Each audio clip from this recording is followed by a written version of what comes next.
Glad you're watching Prime Edition, and thank you for your feedback on our social media platforms. Quick acknowledgements. Faming Koech, you're watching KBC Channel 1 from Lokichar. Joel Lekapune, watching all the way from Kiambu.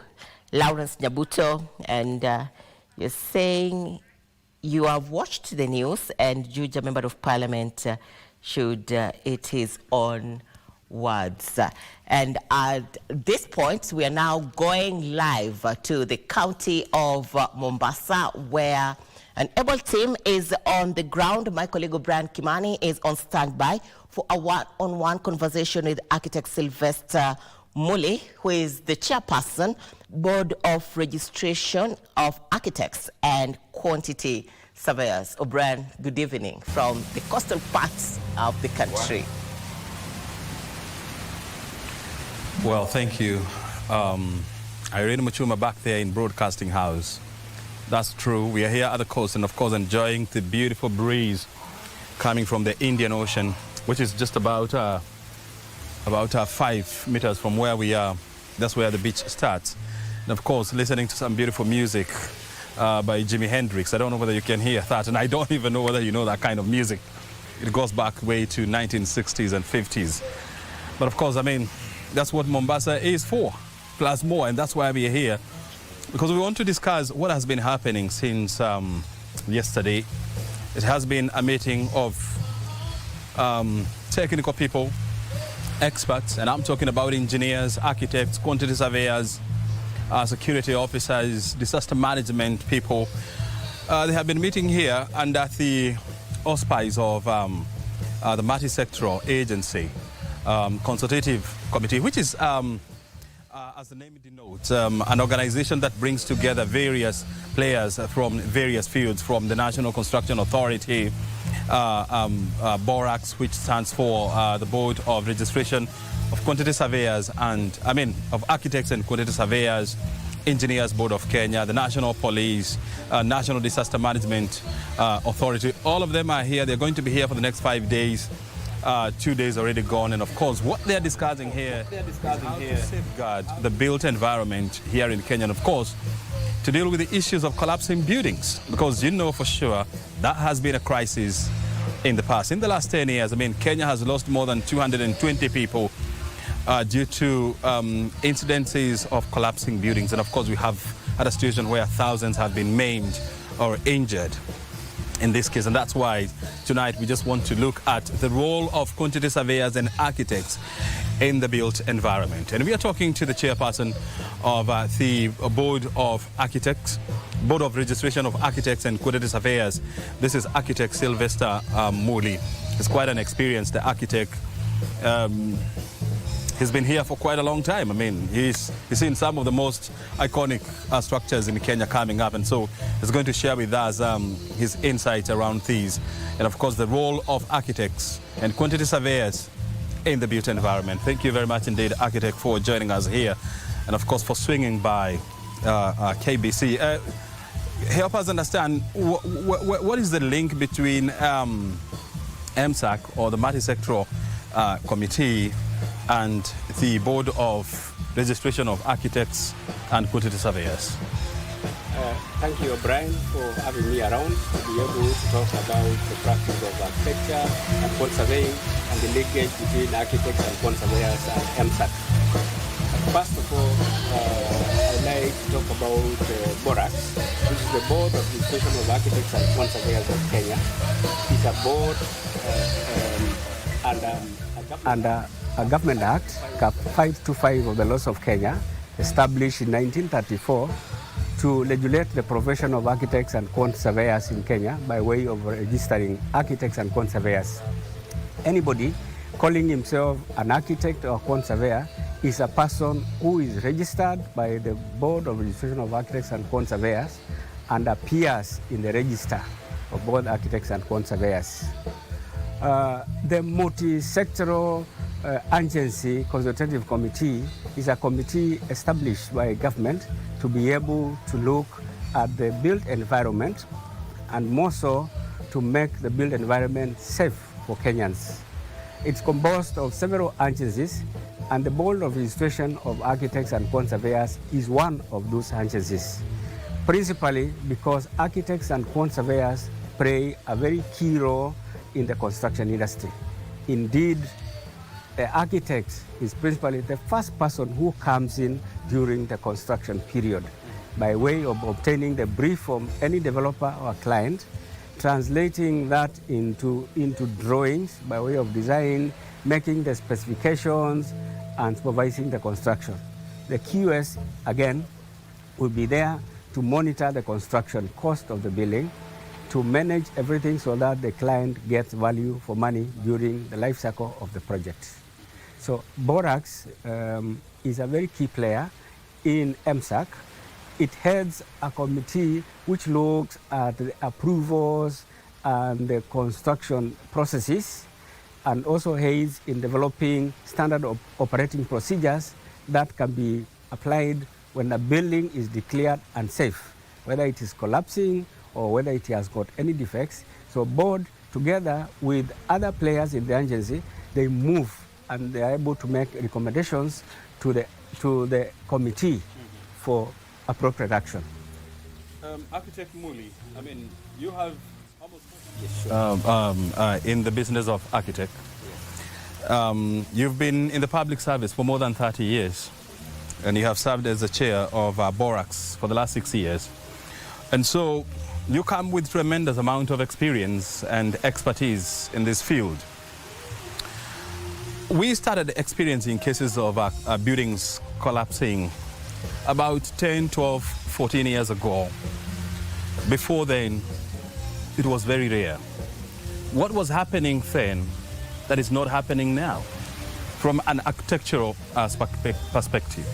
I think one of the major collapses that came into light and people get to know it was the collapse of the Sunbeam building, because supermarket. Yes, supermarket, because one, there were a lot of lives that were lost, and it was again in the middle of town, so it was very difficult to escape the eyes. That was in 1996? Approximately there. And thereafter, a few others have collapsed. That time, the sequence, the duration for collapsing was not as close. But you'll also note at that time, the construction industry had not grown. In Kenya now, the construction industry has grown by bound and leaps. Everywhere there is construction. And everybody wants to do construction in a very fast way. And when you do things fast, mistakes do happen. Yeah. And that's why you are experiencing collapsing once in a while. Since MSAC was established, I think the process of inspections has been tremendous, and the collapsing has reduced. We've not had a collapse except the one which collapsed recently, but people have been evacuated. People are now keen. People have been enlightened on what they need to do. And one of the key issues is involvement of professionals in the construction process, from design to construction and supervision. People are getting now aware that they require those professionals, architects, quant surveyors, and engineers and others, so that they can be able to supervise and manage the works during construction. Contractors have also been enlightened by NCA, so that they know the processes to follow, and they undergo extensive training, so that they know what to do, who to employ, and what not to do during construction. This has greatly helped, so that now the collapsing of building has reduced, and we are getting more safer buildings as we are today. Yeah. You're talking about an institution in about 9 years from now. You are going to celebrate 100 years of existence. And we still have a situation whereby people do not differentiate between an engineer, an architect, and a quantity surveyor. Who does what? An architect and an engineer do design, but different designs. An architect and a quant surveyors are registered by the Board of Registration of Architects and Quant Surveyors. Engineers are registered by the Engineers Board of Kenya. The architect will do the designs. Once they finish, they will give the engineers. The engineers are several. You will get a structural engineer who is involved in the structural integrity of the building. They will design the structure so that it can be able to stand withstand all loading, wind loads, and even earthquakes. You'll get a mechanical engineer. He will design the services, the plumbing, and everything that goes with the building, air conditioning, etc., the mechanical services. Then you get an electrical engineer who will do now basically the wiring of the building, the lighting, and CCTV, and so many things now. They are getting more modern. That's the electrical engineer. Everybody does their own, but they all fit in the design which has been done by the architect. The quantity surveyor does the costing. He will establish what is the cost of the building, how much you need to pay at every different stages. They will monitor whether you are going beyond your budget or you are within the budget, and they'll be able to advise the client so that you can either scale down what you're doing, reduce on the specifications, and so forth. So those are the differences. We've got others now who are coming, professions which are developing because of modernity. We've got landscape architects who do the landscape. We've got interior designers who do the insides. We've got traffic engineers. We've got many other people who are coming now because we are getting many more professions coming into the build industry. But all of them are fitting in so that at the end of the day, you get a building which has got everything as envisaged by the client. Help me understand. Borax has been around since 1934. In a country where you have almost 60 million people, the population of architects is about 1,490. The population of quantity surveyors is about 1,000. Is that a good number? It's not a bad number. The number of architects in the Borax register is about 2,300. The quant surveyors about 1,800. But the ones who are in active practice are the numbers you've given. Architects are 1,396. Quant surveyors are 1,109. Those are the ones in practice. Those are the ones that are practice. Yes. Training of architects is quite expensive in Kenya. That's why we've got very few schools of architecture. I think we've got now a maximum of 5. And each of them doesn't have very big numbers because of the amount it takes to train an architect, even engineers per se, and quant surveyors. So we still have small numbers, but we note the last few years we've gotten a good increase because the numbers coming out of the universities are now increasing. We used to have about 30 per year, about 20, but now we are talking about 100, 150. So the numbers are increasing. In the next couple of years, we'll have a lot of architects and quant surveyors in Kenya. Yes. At any given time, I mean, thinking about, construction, or a project, the people that you hear a lot are engineers. You don't get to hear so much about quantity surveyors. You don't get to hear a lot about architects. Is it to say that, does it mean that they are not as critical as engineers in the value chain? It's only that people out there know about engineers. We are all called engineers. But there are architects and there are quant surveyors who are critically important in the development around. What we are doing as a board, we are sensitizing the public. We're going around talking to people in the counties and everywhere about what an architect does, who is an architect, and when they need an architect. So the awareness about architects and quant surveyors is also increasing. People now are beginning to differentiate who is a quant surveyor and who is an architect instead of calling everybody an engineer. But even a mechanic, they are called engineers. Even contractors are called engineers. Yes. Everybody, calling themselves engineers. Yes. But help us understand these. So as a board, what are you doing to encourage more young people to join the training of architects and quantity surveyors so that we can increase the number? Because I bet with the ongoing affordable housing project and of course aspirations of Vision 2030, we are going to need more quantity surveyors and more architects. As a board, we do a lot of mentorship in schools. We go to schools to talk about career guidance where we talk to those students who may wish to take architecture as a course. We talk to them and explain what they need to do and the benefits associated with doing architecture and quant surveying.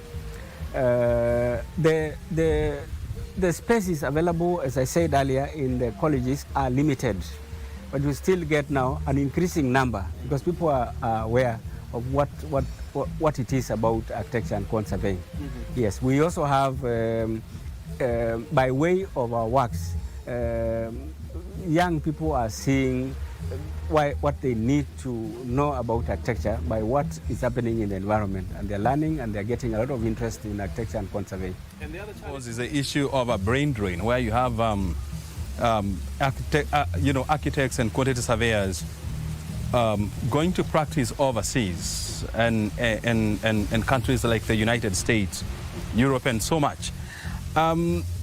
Is there anything we can do to reverse that brain drain? It is not that it is bad for us, because some are going and others are remaining. We are, as a board, we've been trying to expand the space for architectural practice and quant surveying practice in Kenya and in the region. We've got a mutual recognition agreement with the region so that our architects and quant surveyors can be able to practice within the region. That is Kenya, Uganda, Tanzania, Rwanda, and Burundi, without any interference. We are, through the Ministry of Trade, we are also engaged in what is called Africa Free Trade in Services, so that we can have other countries open up for Kenyan professionals. Then we'll have architects and quant surveyors practice anywhere within Africa. This way, that as we continue getting more graduates from architecture and quant surveying, they will also have space. We have got our architects who are practicing in South Africa. We've got in Zimbabwe, Zambia. We've got in DRC, Uganda, and Seychelles, and they are doing well. Very good. Yeah. I mean, I just want you to look into that camera and talk to the people who are watching you and tell them the importance of having architects in any project. Any project requires a lot of thinking. And when you get an architect involved in the building, you'll be able to take you the process of design and the construction and specifications.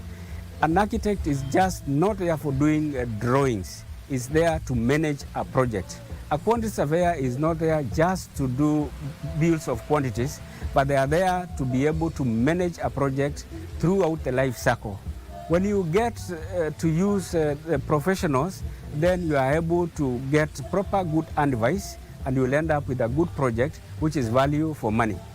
Yeah. Mm-hmm. Yes. And what is the message to the young people watching this show and they are aspiring to become quantity surveyors and architects? Architecture and quant surveyor are noble professions. There is a lot of enjoyment in doing architecture.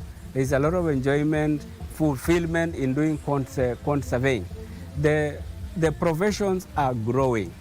They are growing, and there is space for more architects and quant surveyors. And as I said, we are creating space outside Kenya where they can be able to go and practice. So I would welcome anybody who wants to study architecture and quant surveyor. Welcome, it's a good profession. Very good. Thank you very much indeed for joining us here in Mombasa, and of course for helping us understand the different role played by architects, quantity surveyors, engineers, and other critical players in the built environment. Your time is highly appreciated. And of course, we appreciate for swinging by on this show. Thank you. Asante sana. Thank you very much. Asante. We've been talking to architect Silvester Muli. He's a chairperson of the Board of Registration of Architects and Quantity Surveyors, joining here in Mombasa during the ongoing MSAC committee meetings. And of course, my name is O'Brien Kimani. You've been watching us live from Mombasa. We're taking a break, and thereafter we'll take you back to Broadcasting House. Asante. Have a good night.